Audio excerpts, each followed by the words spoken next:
A gente teve recentemente aí o caso da criança que chorou, que fez aquele escândalo lá no avião, porque ela queria ficar na janela do avião. Então, será que ela estava desrespeitando ali uma regra?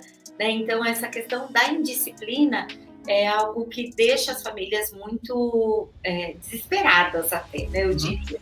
Então, entender um pouquinho o que é indisciplina. E o que é a indisciplina versus uma fase natural da infância? Porque isso também é muito confundido, né? Então, por exemplo, a criança lá do avião que queria sentar na janela, que começou a chorar desesperadamente, a mãe tentou ali acalmar e tudo mais, dependendo da idade da criança, tem comportamentos que são aceitáveis, que fazem parte, né, do entendimento da criança naquela idade. Então, o que a gente exige, por exemplo, de uma criança de 2, 3 anos é diferente do que você vai exigir de uma criança de 5, de 10.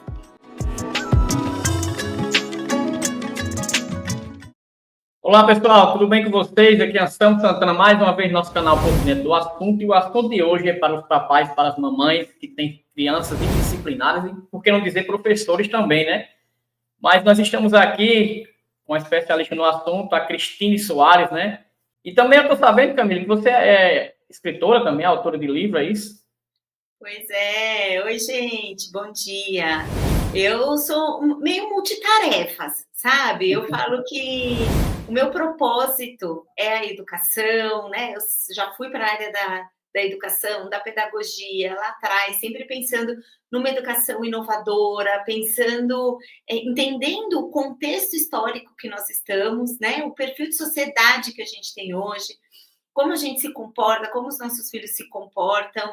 E aí a minha jornada ela acontece muito fortemente aí dentro de escola, né? Tem o colégio, desenvolvi um sistema de ensino. Hoje a gente implementa o sistema já no Brasil inteiro, e sou escritora também. Então, eu tenho um livro voltado para professores, e agora desenvolvi uma metodologia de criação de filhos, né? A gente sentiu, cada vez mais a gente tem percebido essa necessidade, as crianças o quanto a educação familiar ela recebe interferência da internet, de outros lugares, e o quanto a gente precisa se atualizar.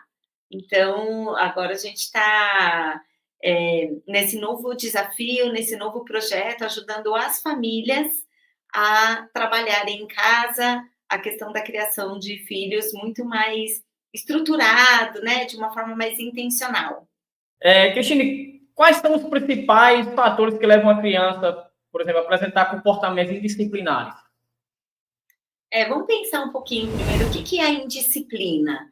A indisciplina, então, ela vem de um lugar, né, de desobediência, daquela falta de respeito, de cumprimento de regras, daquilo que a família colocou ali, né, como regras, tanto a família quanto a professora dentro da escola, né, aquela criança que é rebelde, aquela criança que não aceita.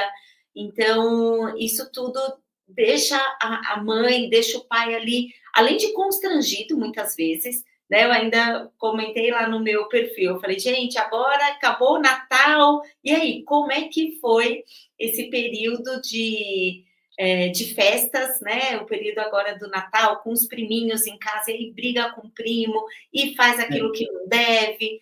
É algo que deixa os pais muito desafiador, né? Porque expõe a família toda, expõe a criança. A gente teve recentemente aí o caso da criança que chorou, que fez aquele escândalo lá no avião, porque ela queria ficar na janela do avião. Então, será que ela estava desrespeitando ali uma regra? Né? Então, essa questão da indisciplina é algo que deixa as famílias muito desesperadas até, né, eu diria. Então, entender um pouquinho o que é indisciplina. E o que é a indisciplina versus uma fase natural da infância? Porque isso também é muito confundido, né? Então, por exemplo, a criança lá do avião que queria sentar na janela, que começou a chorar desesperadamente, a mãe tentou ali acalmar e tudo mais, dependendo da idade da criança, tem comportamentos que são aceitáveis, que fazem parte, né, do entendimento da criança naquela idade. Então, o que a gente exige, por exemplo, de uma criança de 2, 3 anos é diferente do que você vai exigir de uma criança de 5, de 10, né? Aquilo que se espera de cada criança em cada fase. Então, acho que é muito importante a gente entender um pouco do que eu vou esperar da minha criança nessa idade. Por volta ali dos 2 anos, é natural a criança chorar, a criança espernear, se jogar no chão, né? Se joga para trás, o pai vai tentar pegar, ela se joga, ela grita, ela ataca as coisas. E aí, quanto menor a criança, maior o nosso grau de tolerância também. A gente vai, pô, Uhum. ela ainda não entende, é porque ela ainda não sabe. Só que, à medida que a criança vai crescendo, é claro, a gente já tem que esperar mais dela, só que a gente também tem que ter ensinado, a gente tem que ter ajudado a criança a conquistar essa autonomia, né? E aí, um outro ponto também, quando a criança. Aí vem a fase da teimosia. Ah, porque ela é teimosa, porque eu falo, ela não escuta, porque eu falo e ela vai, ela insiste. E aí, uma reflexão: a criança é teimosa ou ela é insistente? É ruim a criança ser insistente, né? Então, é com muita insistência, por exemplo, que a criança aprende a andar. Se ela Uhum. desistisse na primeira vez, se ela não fosse teimosa, ela provavelmente não teria aprendido a andar, a falar. Então, a gente só aprende porque a gente insiste, porque a gente é resiliente, né? Porque a criança é resiliente. Então, é importante só a gente colocar cada coisa no seu lugar para que nem tudo que a criança faça que não atenda ao desejo da família, ao desejo do adulto, seja visto como desobediência, como indisciplina, né? Então, Uhum. isso é interessante. Um outro ponto é a questão das mentiras. Então, eu estou falando aqui um pouquinho de cada idade, né, para a gente entender um pouco daquilo que é enxergado ali, visto como indisciplina. Quando a criança começa a mentir, na realidade, para a criança é uma grande descoberta. Então, minha mãe não está dentro da minha cabeça, ela não sabe tudo que eu penso, porque a criança pequena, ela imagina o quê? Que tudo que ela pensa, o pai escuta, ele sabe. Uhum. Tanto que muitas vezes ela se irrita porque fala: "Mãe, aquilo, mas você estava lá, você viu". A criança imagina que a gente está dentro da cabecinha delas, né, porque eles Isso. entendem ainda a mãe e eles mesmos como uma pessoa só. E aí ela começa a descobrir que ela é um outro ser humano, que ela é uma outra pessoinha ali, que ela não é a mãe, e depois ela entende que esse pensamento não é, que esse pensamento é só dela. Esses dias a minha filha até estava contando quando ela descobriu isso. Olha que interessante. Em casa a gente conversando um pouco sobre isso e ela falou: "Mãe, eu achava muito legal quando eu descobri que você não sabia tudo que eu pensava, porque até então eu achava que que você sabia, que você lia meus pensamentos, que você sabia tudo que eu estava pensando. E aí quando eu descobri foi muito legal. E aí eu pensava, né, por exemplo, se eu chamasse a atenção dela para alguma coisa, ela me contando que ela pensava assim: "Nossa, eu tô pensando aqui, né, ai, que raiva que eu tô de você agora, que não sei o quê, eu vou fazer de propósito, tal". E ela saber que aquele pensamento era só dela, era uma coisa muito legal. E é nesse momento que a criança aprende a mentir. Então, ai, a mentira, né, às vezes é visto como algo tão ruim, tão negativo, mas na realidade é uma descoberta, faz parte também da evolução da criança. Então, eu quis aqui situar um pouquinho para a gente entender esses pontos e trazer também que a indisciplina, né, o que vai ser visto como indisciplina, depende muito do perfil de cada família e do grau de tolerância. Né? Aquelas mães que são muito pacientes e tudo mais, para ela enxergar o filho fazendo alguma coisa, né, enxergar a indisciplina, né, ali do filho, vai demorar muito mais tempo do que aquela mãe que já é menos tolerante, aquela mãe que já é mais exigente. Eu falei que não é para mexer aí, não é para mexer aí, ponto final, não sei o quê. E vai ter aquela outra família que vai falar: ah, deixa para lá, isso é normal, isso é coisa de criança, tal. Então, por isso que a gente tem que ter muito cautela, né? Porque cada família vai ter uma perspectiva diferente, vai ter uma visão diferente. assim como aquela criança que debate, que ela questiona, né, que ela é bem perguntadeira, e para uns vai ser indisciplina, e para outros não vai ser. Então, acho que é interessante a gente enxergar essas questões primeiro, para não colocar tudo no mesmo pacote, né? Uhum. E aí, como você me perguntou, o que, que vai levar a criança a ser indisciplinada e tudo mais? Então, vai depender muito dessa visão de cada criança. Mas, de um modo geral, né, eu sempre digo que a gente precisa olhar o que está por trás está debaixo do iceberg, né? Uma coisa é o que a Uhum. gente enxerga, outra coisa é a causa. Eu falo que o comportamento, esse comportamento indisciplinado, ele é o sintoma. A causa do comportamento, ela é uma causa que não está clara para a criança, que não está clara para a família. Então, enxergar a criança além do seu comportamento é muito importante, né? Enxergar o contexto de vida dela, o ambiente que ela está vivendo, a fase. Então, por exemplo, a criança que a mãe descobriu que está grávida, a chegada do irmão, tirada da chupeta, tudo isso vai influenciar nesse comportamento desafiador, nessa indisciplina, né? Então, a gente precisa ter um olhar mais amplo de infância, do que esperar do meu filho e enxergar o contexto que ele está, para dizer se a criança tem condições de lidar com esses comportamentos ou ainda não, né? Então, acho que esse é um ponto importante para a gente destacar. Então, aí cabe aos pais saber identificar a diferença entre uma fase transitória, né, e um problema comportamental mais sério, não é isso? Como é que eles fazem assim? Exatamente. Então, enxergar essa Uhum. diferença. E para enxergar isso, Anselmo, é conhecimento. Né? Então, quanto mais ignorante você é no assunto, menos você vai saber lidar com aquele assunto.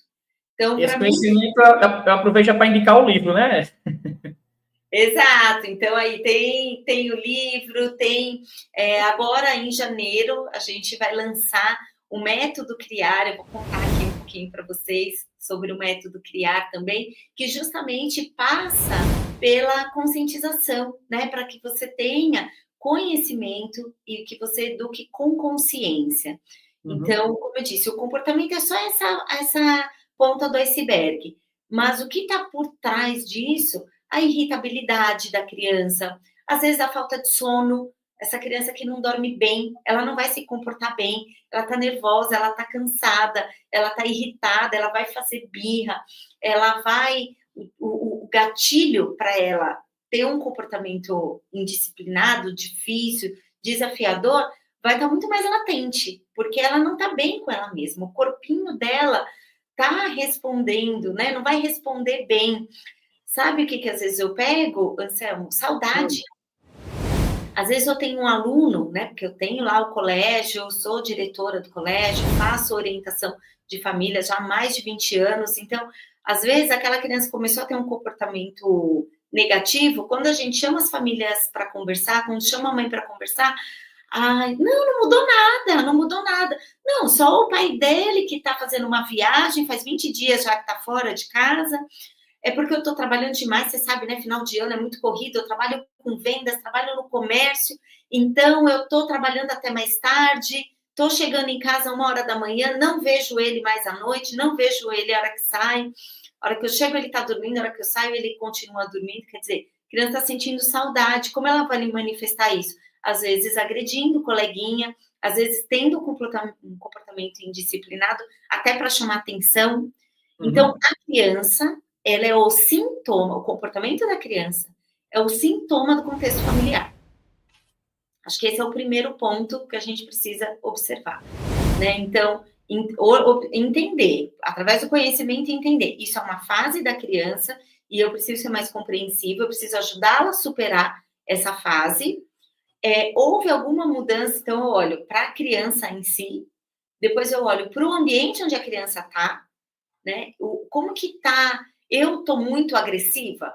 Às vezes a mãe vai resolver o problema de agressividade sendo agressiva, né? Verdade. Então fica incongruente ali, não vai dar match, não vai funcionar. E Eu acho que entra até dentro da pergunta da Aline aqui, que ela perguntou, será que talvez a indisciplina é algo aprendido no convívio nas famílias? Exemplo, se a criança mente porque vê os familiares mentindo? Sem dúvida, Aline, sem dúvida, o exemplo, a modelagem, né? A gente aprende por modelagem. Então, Uhum. eu só sei fazer algo se eu já vi, se eu já tive, eu tenho que ter repertório. Quem constrói repertório? A família.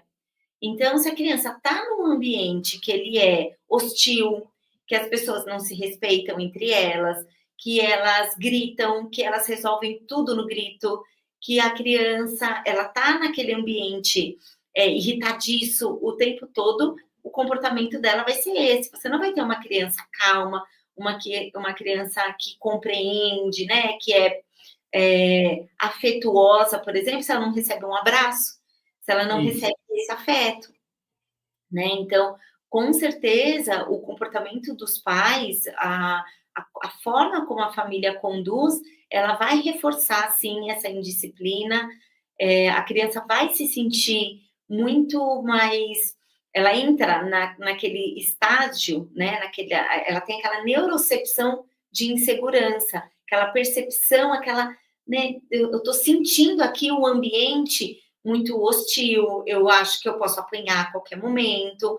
Às vezes a família é muito instável.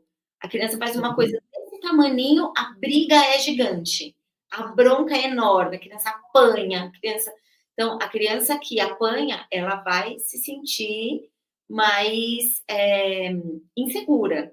E essa insegurança vai alimentar um comportamento desafiador. Então, esse ciclo, né? Ele vira um ciclo vicioso ali de um comportamento negativo.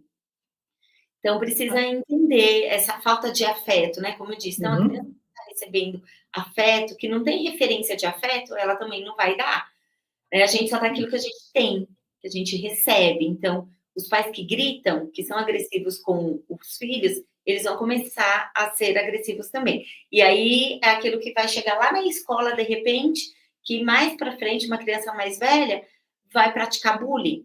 Então, muitas vezes, Uhum. a criança que pratica bullying na escola, ela recebeu bullying em casa.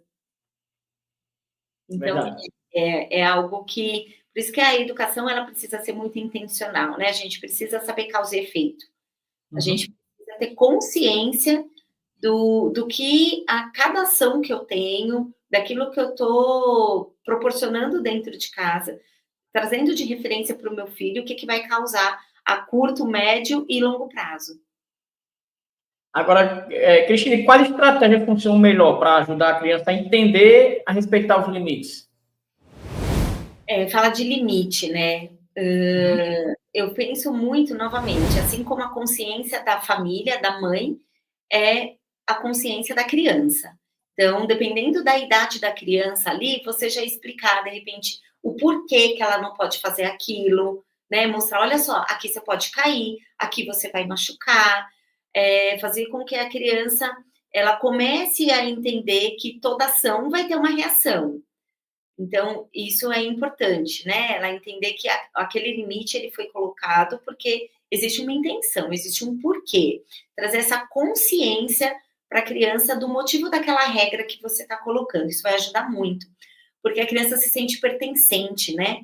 E aí, à Uhum. medida que ela participa, por exemplo, você vai fazer os combinados ou uma lista de regras, né? Eu acho meio forte, dependendo da idade da criança. Mas os combinados, vamos combinar que agora você vai brincar um pouquinho e daqui a pouco você vai tomar banho para a gente ir na casa da vovó. Então, você já traz ela para esse combinado, você participa ela, você dá um pouco de autonomia, a criança, né, o nosso corpo ele busca por autonomia, a gente busca por autonomia, é natural. Nós, como adultos, precisamos de uma certa autonomia e a criança também precisa, né? Então, é importante você trazer o mínimo de autonomia. E como que você traz autonomia?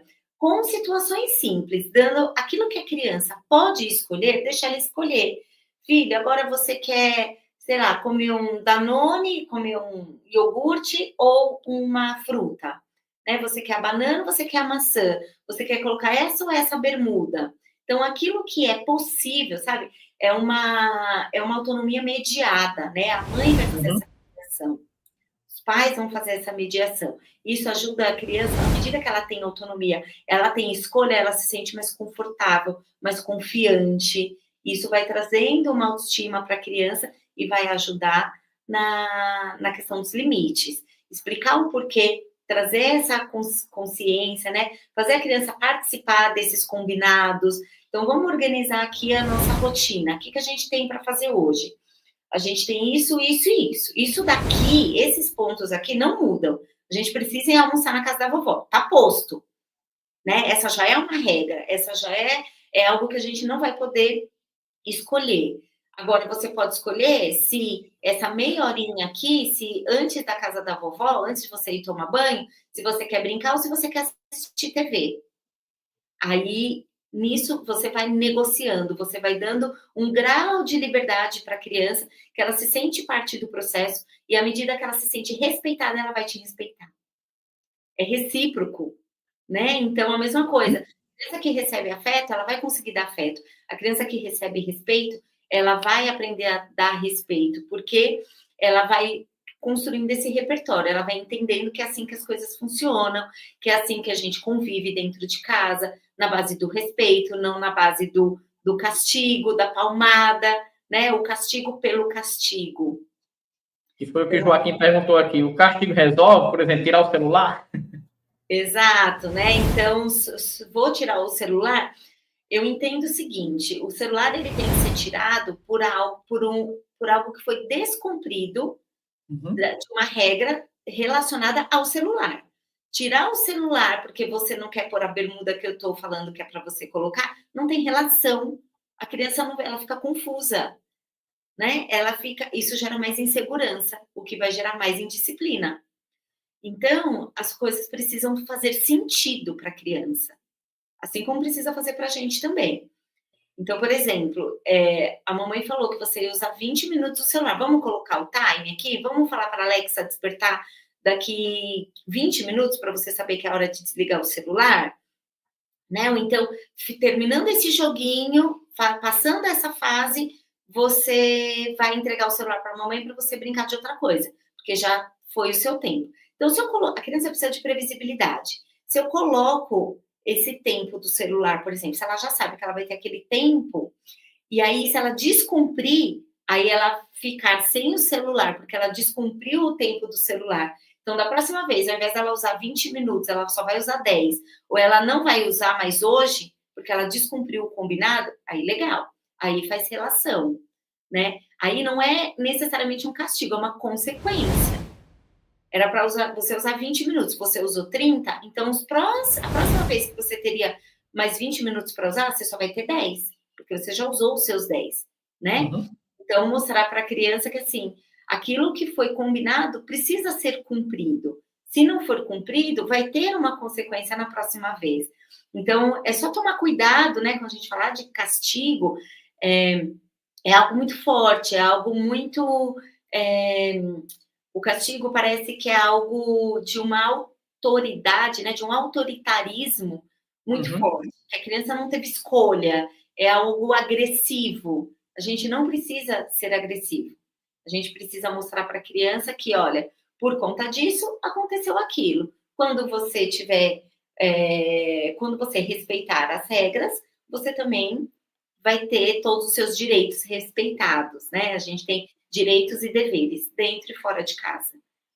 Você falou em agressividade, eu já linko com essa próxima pergunta, que é como a comunicação assertiva ela pode ajudar a reduzir, né, episódios de agressividade, desobediência, por exemplo. Eu acho que a comunicação assertiva, né, falar de comunicação, primeiro, a criança saber o que esperam dela, né? E os pais saberem também o que dá para esperar. Então, a sua comunicação vai ser mais assertiva mediante o grau de entendimento da sua criança. Senão você não tem uma comunicação assertiva, né? Se você fala com muita pompa e circunstância, você fala de uma forma muito difícil, sua criança não vai compreender. Então, ter uma linguagem adequada à compreensão da criança, né? A idade dela, o que ela tem condição de entender. Uma coisa que eu percebo muito em relação à comunicação, por exemplo, é quando os pais querem uma coisa da criança que está além ou que está aquém daquilo que ela consegue entregar, né? Então, por isso que eu falei do conhecimento. A gente saber conhecer bem a nossa criança, a fase que ela está, é muito importante. E aí pensar que, assim, às vezes eu quero uma coisa da minha criança, do adulto, né? Eu quero que meu filho tenha este comportamento, por exemplo, que ele seja uma criança muito criativa. Eu sou muito criativa, eu vejo a importância do meu filho ser criativo.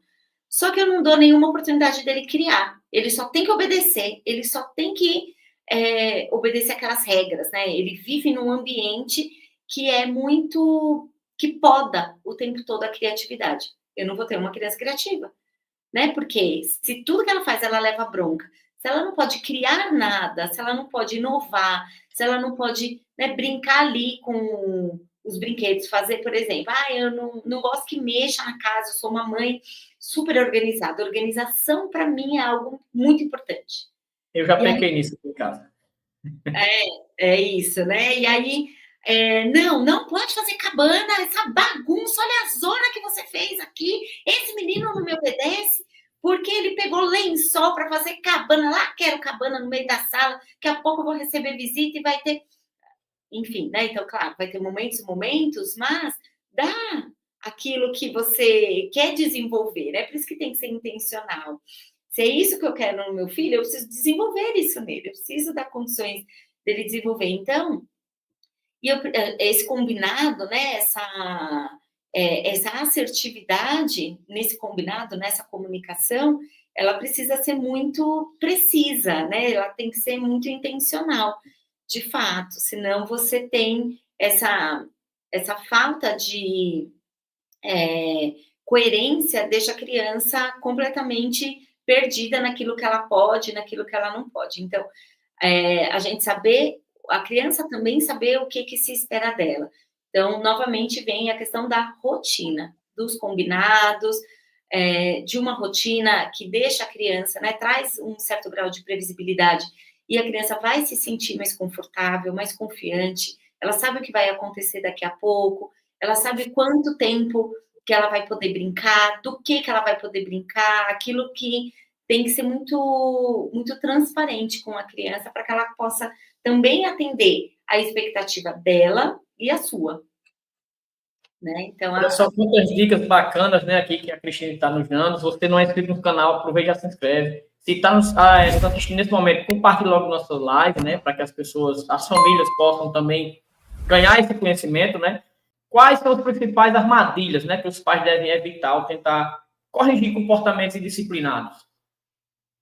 Acho que a primeira armadilha que o pai cai é corrigir com agressividade. Né? Ninguém aprende com medo. Quando você é agressivo com o filho, quando você grita, quando você explode, quando você tem uma reação muito inesperada, a criança ela se assusta, ela fica com medo e normalmente ela quer fugir, ela entra num estado, né, em que ela não vai aprender. E aí tudo que você está dizendo ali naquele momento, né, o cérebro dela pensa o quê? Eu preciso me proteger, porque a primeira reação do cérebro é sempre sobrevivência. Se eu vejo que existe um risco, se a criança se sente em risco, ela já não aprende. Então, isso a gente fala na escola, a gente fala com as professoras, né? A criança precisa ter um vínculo afetivo, ela precisa ter um vínculo de confiança com aquele educador, seja o pai, seja o professor, com quem está ensinando algo ali para ela, senão ela não vai aprender. Então, o primeiro ponto é que você não deve nunca, por mais que você, às vezes, meu Deus do céu, tirou a minha paz, tirou a minha paciência, você é o adulto da relação. Vai para o banheiro, grita, chora, né? Conta até 10, lava o rosto, fala, meu Deus, o que eu vou fazer para não explodir na frente do meu filho, né? Então, primeiro, se acalma, se controla, para que você consiga pensar. Senão você só vai reagir, você não vai agir. Você não vai agir de forma consciente, né? E aí depois vai bater o arrependimento, você vai se sentir super mal, a sua criança não vai aprender nada com aquela situação, a não ser ter medo de você. a ideia é que não precisa ter medo, né? Porque é muito importante, acho que vou entrar num ponto aqui, hoje as crianças, a gente tem um mundo que, por conta do digital, né, especialmente, que a gente não consegue ter o acompanhamento, a gente consegue saber tudo que os nossos filhos estão consumindo, por exemplo. Então, a gente precisa confiar muito na educação que a gente dá. Então, sendo uma educação, tendo uma relação de parceria, de confiança, de transparência, de respeito, né, maior vai ser a sua tranquilidade quando ele for adolescente, começar a sair de casa, começar a sair sozinho. A gente tem que saber que a gente não vai ter o filho para sempre debaixo da nossa casa, da nossa asa, né, dos nossos olhos, observando tudo. Então, hoje a criança muito nova, ela já está exposta ali a informações, a conteúdos que muitas vezes não são adequados, e se ela tiver medo de você, ela simplesmente não vai falar, não é que ela não vai fazer, ela não vai falar que ela fez, ela não vai falar que ela teve acesso. Então, a gente precisa ter uma relação positiva, né, com os nossos filhos, acho que esse é um ponto importante. Então, se eu gero medo no meu filho, eu já estou quebrando esse círculo de confiança, essa relação de confiança. Então, castigo, grito, né, uma reação muito exagerada, palmada, bater, tudo isso vai gerar muito mais medo e vai te afastar do seu filho. Então, corrigir com agressividade é a primeira armadilha que você precisa evitar. Vai para um canto, vai para outro lugar, respira, né? Porque quando a gente é tomado pela emoção, né? E aí, quando eu ajo assim, eu estou agindo pela emoção, o nosso cérebro, a gente fala que é o sequestro de amígdala. Então, ele sequestra ali o raciocínio, a parte racional, e ela vai só pela emocional, só pela nossa, pela área mais instintiva do nosso cérebro, né? Que é a irracional, que é a emocional. Então, você agir pela emoção, você vai bater com muita força, você vai gritar muito alto, você vai ter uma reação muito exagerada. Então, pensar, contar até 10 é aquele tempo do respira, né, para oxigenar o cérebro, para você ter o controle da situação e não agir só pela emoção. E aí trazer, filho, você lembra o que nós combinamos? Qual que foi o combinado que você tinha que fazer? Né? Olha só o que você fez. Você acha que foi legal? Eu sempre falo isso. Trazer a criança para pensar. Né? Não é simplesmente falar, você fez isso, e acusar, e nunca acusar a criança. Falar, você não presta mesmo, você não aprende, você é burro, você é isso. Não é sobre o que a criança é sobre algo que ela fez. Né? Então, essa situação, então, explorar. Então, vamos supor, você chegou em casa e está um caos. Olha só, o que aconteceu aqui? O armário está aberto, tem um monte de coisa fora do armário. Você pegou coisa de vidro, olha só, tem um copo de vidro, tem coisa. O que podia ter acontecido? Ou se aconteceu, né? Quebrou vidro aqui. Alguém pode pisar, alguém pode se machucar, você mesmo pode se machucar. Então, mostrar, trazer evidências daquilo que é real, daquilo que de fato aconteceu. Isso entra dentro da comunicação não violenta, né? Daqueles pilares da comunicação não violenta. Então, eu estou trazendo para ele, eu estou evidenciando aquilo que é concreto, que ele está vendo que realmente aconteceu. Não é sobre ele, mas é sobre o fato, né? Sobre aquilo que está ali evidente, que não é um julgamento. Então, é algo realmente que aconteceu ali. E aí, falar sobre as consequências daquilo. Olha só, você virou. Minha mãe conta que uma vez chegou uma sobrinha em casa, ela fala que era um sábado, ela trabalhava a semana toda, sábado era o único dia que ela tinha para limpar a casa, deixar tudo impecável. Final do dia ali no sábado, umas 5 da tarde, aí chegaram os sobrinhos, tá, legal, tudo mais, mas que as crianças eram terríveis, eram 4. E que eles eram muito danados, muito arteiros e tal. E aí, então, a criança é arteira, né? Olha a falta de consciência, olha a falta de pensar no próximo passo, a falta de consciência. E aí ela pegou, era piso de taco, sabe? Taco de madeira.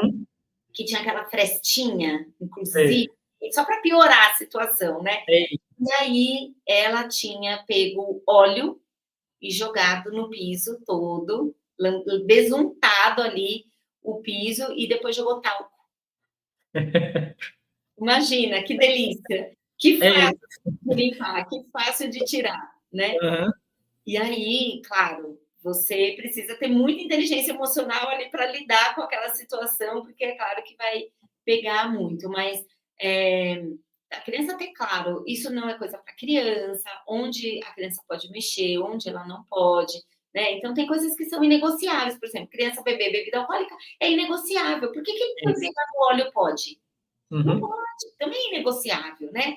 Então, aquilo que não deve, que não pode, é inegociável, não pode e ponto final. A gente precisa, claro, com respeito, com amorosidade, com cuidado, mas colocar esses limites muito claros para a criança. Falar também ali sobre o que está na rotina, mostrar ali para a criança, olha, isso está na nossa rotina, não está, por isso que a gente não pode fazer, por isso que a mamãe não vai deixar. Então, trazer para ela essas referências. E aí, entender que a criança precisa, primeiro, de corregulação, né? Ela precisa de um adulto corregulando ela, de várias situações de corregulação, para depois ela se autorregular, para ela ter a autorregulação, ela não precisa mais.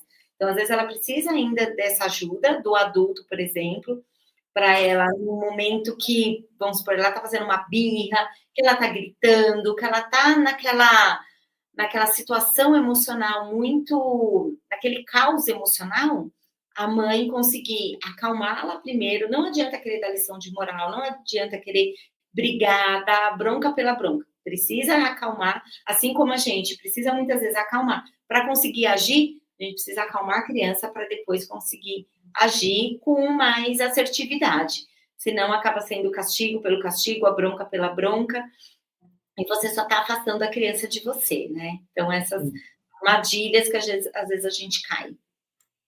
Agora, Cristine, como lidar com situações em que uma criança ela se torna agressiva ou se recusa completamente a cooperar? Para a criança chegar nesse ponto, é porque a gente já não trabalhou antes. Então, Uhum. acho que tem dois caminhos aí, né? Ou você tem uma educação que você vai ser mais intencional e você já começa, você já inicia ali a educação do seu filho de uma forma preventiva, pensando na sua ação, pensando em como você está trabalhando, né, essas orientações, por exemplo, para depois não ter que ficar corrigindo, porque quando a criança chega nesse estágio, é porque já tem muita coisa errada. E aí a gente precisa, novamente, olhar para todo o contexto. Será que a criança só não teve essa referência de comportamento? Né? O quanto que a família validou esse comportamento também. Então, deixa ele, é coisa de criança, é assim mesmo, né? Passou a mão na cabeça, deixou a criança aquilo se tornar normal, ela naturalizou aquele comportamento, né? Então, já chegou num ponto muito extremo, a criança já está naquela, então, chegou naquele extremo, eu preciso corregular até a criança aprender a se autorregular sozinha, eu preciso dar caminhos para ela, gatilhos de calma, de tranquilidade, né? Ou formas dela encontrar conforto, por exemplo, para ela conseguir se autorregular, por exemplo. E aí, e trabalhar muito na prevenção, né? Então, novamente, se eu sou muito tolerante, a criança ela precisa de limite. Ela não sabe ainda conviver em sociedade, ela está aprendendo a conviver em sociedade, né? Então, até ela ter essa maturação cerebral para conseguir ter consciência, para conseguir fazer boas escolhas, para pensar em consequências, vai levar um bom tempo.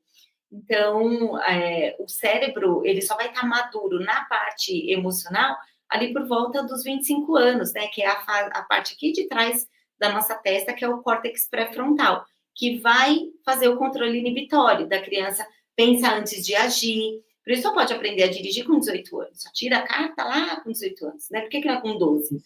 Porque com 12 o adolescente ele ainda é muito impulsivo, Eles são muito extremistas, né? Então, cada coisa no seu tempo. Por isso que entender cada momento aí do desenvolvimento infantil, né, da juvenil, dessa adolescência, tudo é muito importante para a gente entender exatamente o que esperar, o que dar, o que exigir da nossa criança em cada momento. Bacana. Cristine, quando é o momento certo para procurar ajuda profissional e quais as opções disponíveis para os pais? Eu penso que, novamente, a educação hoje ela é muito desafiadora, né? A gente tem as crianças, elas não...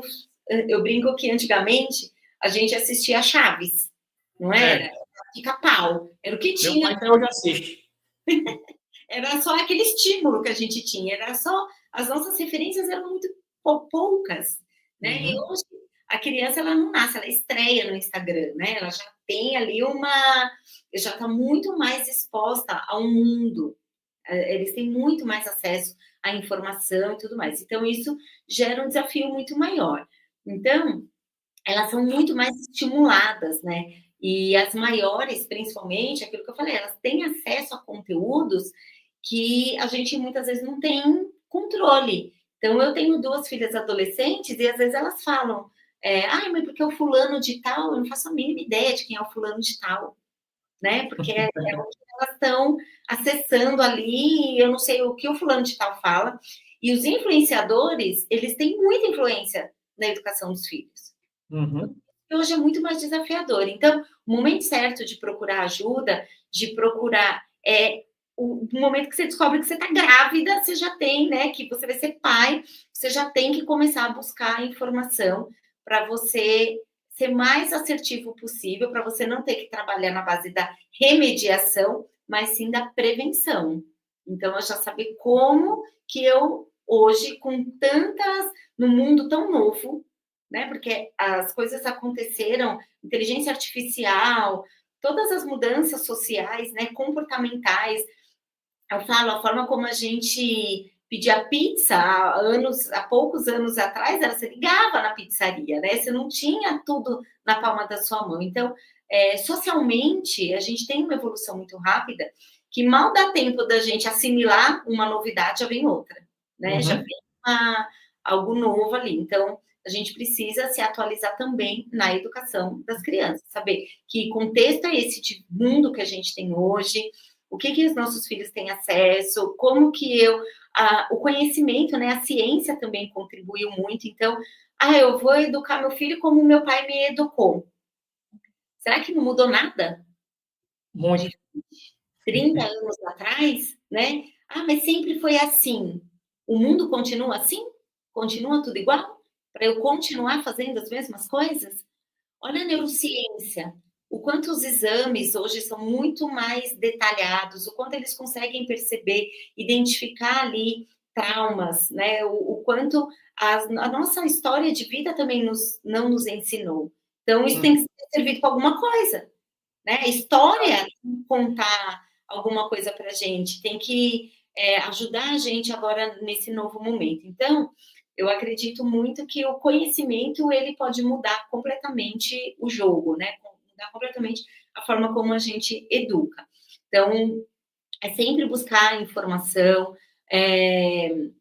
a gente precisa confiar lá na frente, quando eles forem adultos, quando eles forem adolescentes, quando eles pegarem a chave do carro, a gente precisa ter muita confiança na educação que nós demos. E a gente só vai conseguir isso se a gente for intencional, né? Então, é muito melhor você prevenir do que remediar depois. Se desde sempre, desde o início, você compreende as fases da infância, se você tem uma educação mais intencional, você consegue ter um resultado muito melhor. Você sabe o caminho, a direção que você está, né? Você é mais coerente nas suas escolhas e na forma como você está conduzindo a educação do seu filho. Então, por isso que eu criei, por exemplo, o método CRIAR, né? Então, o que é o método CRIAR? E que logo a gente vai lançar aí, em janeiro a gente já está lançando. Ele é pautado em 5 pilares, que é a conscientização. Então, eu educar com com respeito, porque, novamente, se a criança não se sente respeitada, ela também não vai respeitar. Então, sim, a gente precisa educar com muito respeito a nossa criança, para que nós também sejamos respeitados. Com intencionalidade, eu preciso saber aquele comportamento, aquilo que eu estou dizendo, aquela orientação que eu estou fazendo para o meu filho, em que impacto que ela vai ter no futuro, né? No futuro breve e no futuro longo, né? A longo prazo, o que eu vou ter ali, né? O que, é claro, a criança vai receber vários estímulos de lugares diferentes e tudo mais, mas a educação primordial, a base, ela acontece em casa. Ela vem de pai e mãe. Então, o nosso papel, ele é fundamental. Ele é o mais importante. Então, tem que ser intencional. Tem que ser amoroso.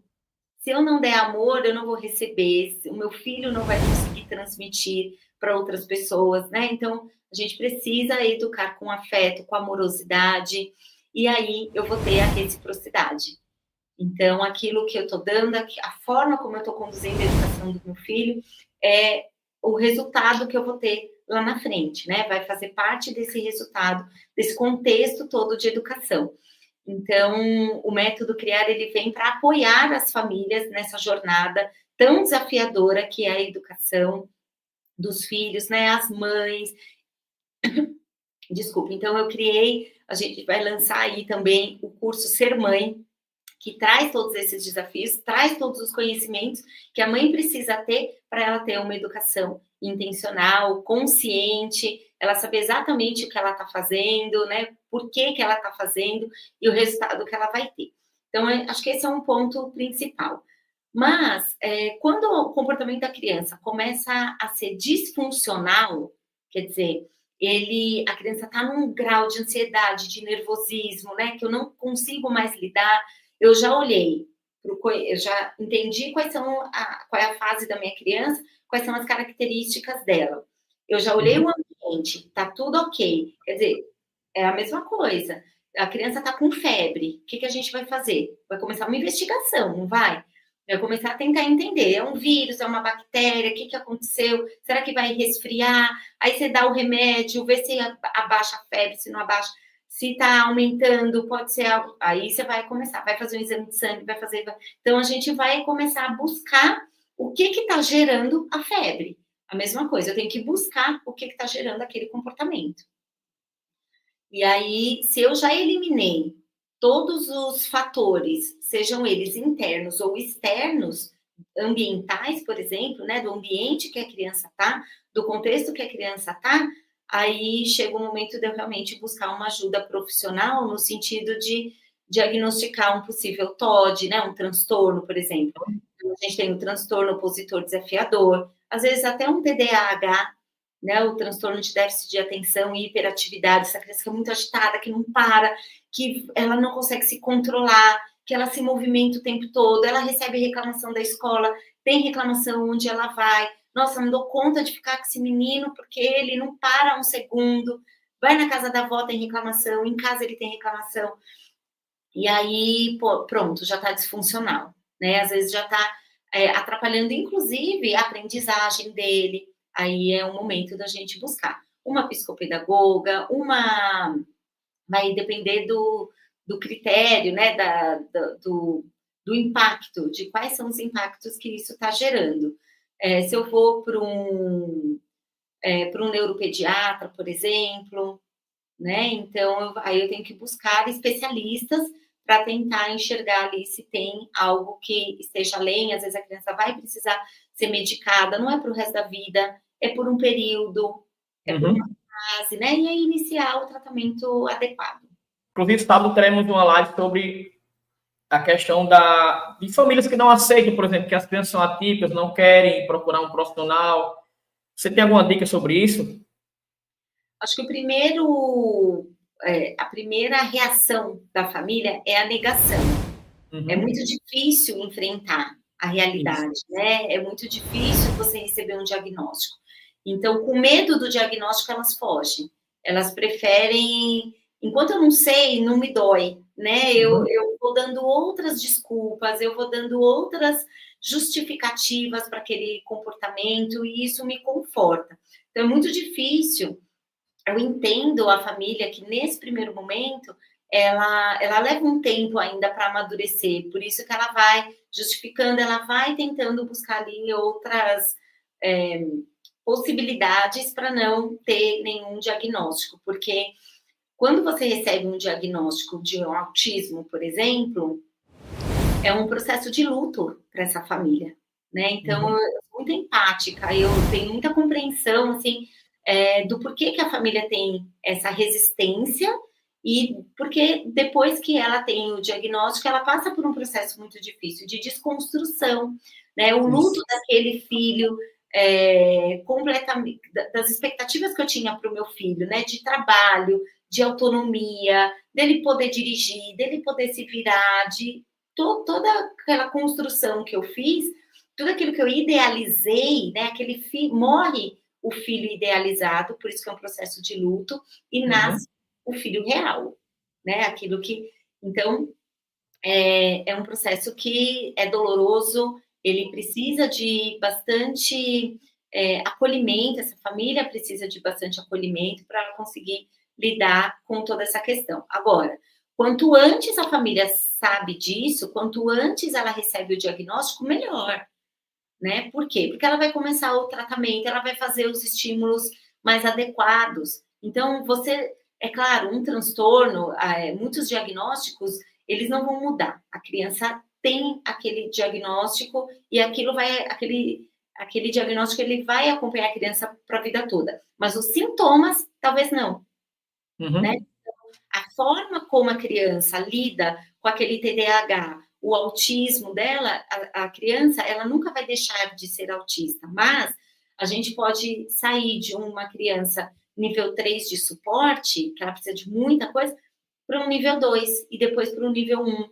Então, a gente minimiza, a gente reduz. Às vezes a criança é não verbal, né? Ela ainda não fala por conta do autismo, ela tem atraso de fala, você tem aí alguns transtornos, algumas questões que elas também acabam coincidindo, né? E acaba tendo mais de um diagnóstico, inclusive, mas que com o direcionamento certo, com os estímulos certos, você reduz aquele sintoma e a criança passa de um autista, por exemplo, disfuncional para um funcional. Eu tenho vários casos de alunos de autistas de alta funcionalidade, né? Que tiraram carta, que trabalham, que fazem faculdade, e é uma maior alegria, né, a gente conseguir fazer com que a criança esteja, né, o adulto ali, o adolescente, o mais próximo de uma vida normal, de uma vida que ele se orgulhe, né, de conquistas que ele se orgulhe. Então, eu tenho um aluno, por exemplo, que hoje ele trabalha, ele estuda, ele vai sozinho do trabalho para a faculdade, e ele usa o Crachá? O crachá, né? Né? O cordão do autismo. Então, as pessoas, né? Quanto mais o conhecimento ajudando novamente. Então, quanto mais a sociedade também se conscientiza, quanto mais conhecimento a sociedade tem, sabe que não pega, né? Que você ficar perto de um autista, você não vai pegar autismo também, que não tem nada disso. Essa compreensão vai ajudar muito, e a criança vai ter, o adulto, tudo vai ter uma qualidade de vida muito maior. Então, quanto antes eu fico sabendo, quanto antes eu recebo esse diagnóstico, antes eu começo a agir e mais rápido e melhor eu conduzo o desenvolvimento do meu filho. Então, é muito importante. Se você tem alguma dúvida, né? Se mais de 2 pessoas já te disse, será que tá tudo bem com seu filho? Né? Será, eu tô vendo, eu acho que tem algum comportamento que não está encaixando muito e tudo mais, não tenha medo, procure. Quanto antes você procurar, antes você vai começar um tratamento, um direcionamento, você vai ser mais assertivo, porque senão, é igual quando seu filho está com uma dor de garganta, por exemplo, e você está dando remédio para alergia. Você está dando remédio errado, né? Vai demorar mais para ele, para reduzir o sintoma ali da dor de garganta, ele vai sofrer mais, porque vai continuar doendo, ele vai vai alterar a alimentação, vai ter uma série de impactos que você poderia estar reduzindo se você já estivesse com o tratamento certo, com o tratamento adequado. Então, quanto antes eu começo o tratamento, melhor, porque tem coisa que é imutável, não vai mudar. A sua aceitação não vai mudar a realidade, né? O que vai mudar a realidade é o tratamento adequado. Cristina, gostaria de deixar o espaço aberto para as suas considerações finais, dizer algo que eu não te perguntei, aproveita para divulgar o livro, seus projetos futuros, e assim que eles estiverem no ar, né, que vai ser online também, não é isso? A gente vai colocar o link, volta nessa live e coloca o link para as pessoas, enfim, conhecerem. Que legal, bacana. Bom, eu tenho aí algumas frentes, né? Como eu disse, então eu sou autora, eu desenvolvi toda a metodologia, que é o Viva Metodologia, a gente já está espalhada aí pelo Brasil, então muitas escolas utilizam, é um sistema de ensino, né? Um material didático completo, todo o sistema ali para a escola utilizar. Então, tem muitas escolas que já utilizam, você pode buscar aí na sua cidade a escola que utiliza o Viva, se quiser entrar no nosso Instagram, viva.metodologia, ali você vai descobrir algumas escolas e eu acabo estando muito presente com essas escolas que são parceiras, dou muita orientação também para as famílias, então é uma forma da gente se aproximar.